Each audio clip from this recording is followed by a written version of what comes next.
Akhir putaran PHK besar-besaran induk Facebook, selama tinggal 10.000 karyawan.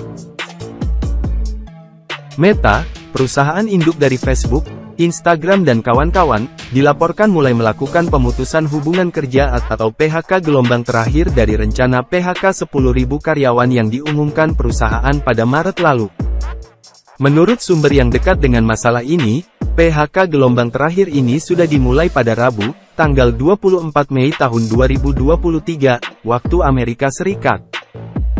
Karyawan yang terdampak PHK pada gelombang terakhir berasal dari divisi pemasaran, perekrutan, teknik, serta divisi komunikasi.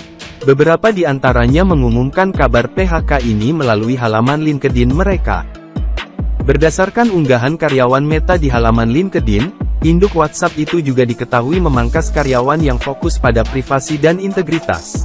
PHK massal yang diumumkan pada Maret lalu ini merupakan PHK putaran kedua. Saat itu CEO Meta, Mark Zuckerberg berkata bahwa PHK putaran kedua akan bergulir dalam 3 fase dan fase terakhir berlangsung Mei ini. Tetapi beberapa posisi kemungkinan menyusul setelah Mei. Secara umum, PHK kali ini paling banyak menyasar pada karyawan non-teknis. Meta juga berjanji bahwa pihaknya akan merestrukturisasi tim bisnis secara substansial dan kembali mengoptimalkan peran teknis dibanding lainnya.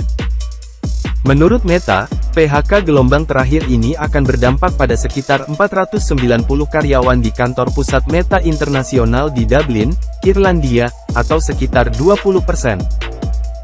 Sebelumnya, Meta sudah memangkas sekitar 4.000 karyawan pada April lalu, sebagai bagian dari putaran kedua PHK perusahaan, sebagaimana dirangkum Kompas Techno dari The Guardian, Kamis, tanggal 25 Mei tahun 2023.